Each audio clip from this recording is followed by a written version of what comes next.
દ્વારા પદયાત્રાને ખેડૂતોનું મળતું સમર્થન. કિસાન કોંગ્રેસ દ્વારા પદયાત્રાને ખેડૂતોને મળતું સમર્થન. યાત્રામાં ઠેર ઠેર સ્વાગત, અભિવાદન સાથે આવકાર. હજારો લોકો યાત્રામાં જોડાઈ રહ્યા છે.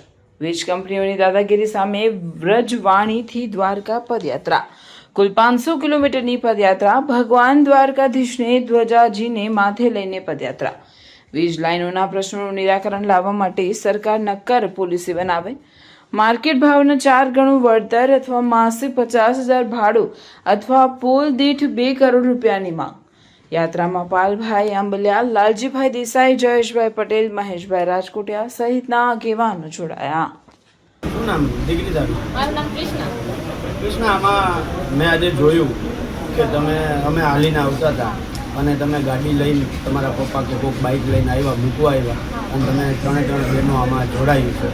તો શું કામ તમે આમાં જોડાયા? કેમ કે ખેડૂતનો પ્રશ્ન છે એટલા માટે.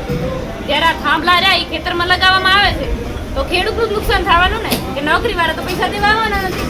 જે ભાડામાં ખાય છે એ જ ભાડામાં કામ કરે તો ધાન ક્યાંથી એમની જોડે પૂગવાનું? જો ખેડૂત એકવાર જો ખેતી કરવાનું બંધ કરી દેશે તો ઓલા શહેરમાં બેઠા એને એ નથી ખબર કે ડાઉનલોડ કરવા માટે તમારે આ ખેતીમાં રોટલી બોટલી બોલશો તો નહીં આવે ફોનમાંથી. એના માટે તો તમારે ખેડૂતના રોટલા જ ખાવા પડશે.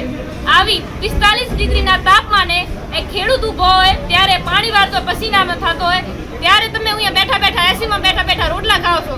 એના માટે તમારે ખેડૂતોને સપોર્ટ કરવો જોઈએ અને અમારો પ્રશ્નની અમારી જે માંગ છે એને પૂરી કરવી જોઈએ.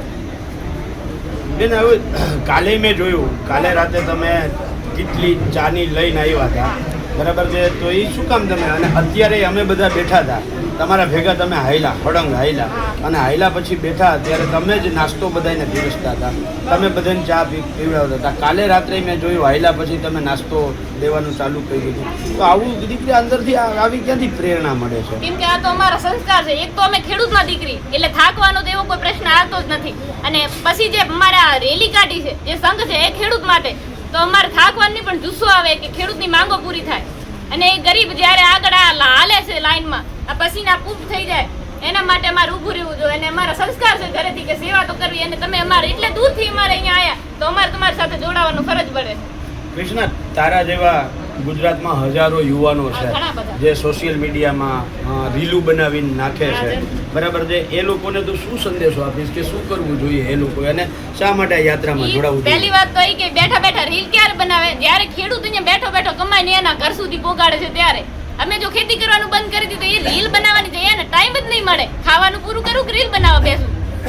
એના માટે આપણે ખેતી અને ખેડૂતને ખાસ કરીને સપોર્ટ કરો. અને આવો અત્યાચાર, એક તો અમે સાથ તો આપતા નથી, ઉપરથી અત્યાચાર કરવાના. ઇન્સાફ જોવે, ખેડૂતને ઇન્સાફ જોવે કે તમે આની માંગો પૂરી કરો. આ થાંભલા તમે લાઇટના નાખો એના પછી ખેડૂતને શું ખેતી કરવાનું બંધ કરી દેવાનું? એને બીજો તો ધંધો છે નહીં, અને ખેતી કરવાનું બંધ કરી દે તો શું કરવાનું? એક ખેડૂત દુઃખી નહીં થાય, આખી દુનિયા દુઃખી થવાની છે ખેડૂતના લીધેથી. કૃષ્ણા, આ યુવાનો છે એને તું શું સંદેશો આપીશ આ યાત્રાને લઈને? ખાસ કરીને મારા મિત્રો, એવા ખેડૂત મિત્રોને કે વધારે ને વધારે આ સંઘ સાથે જોડાઓ અને જાગૃતતા ફેલાવો કે જે લાઇટના થાંભલા આવે છે ને એને આપણે અત્યારથી નથી આવ્યા ત્યાં અત્યારથી ચાલુ કરી દઈએ કે લાઇટના થાંભલા અમે આપણે પ્રશ્ન છે એની માંગણી આપણે દ્વારકા સુધી જે સંઘ જાય એની સાથે સાથે જોડાઈએ, ગામથી ગામને જાગૃત કરીએ અને સરકાર સુધી આપણો પ્રશ્ન લઈ જઈએ. થેન્ક યુ કૃષ્ણા, આભાર તમારો ખૂબ ખૂબ આભાર. જય જય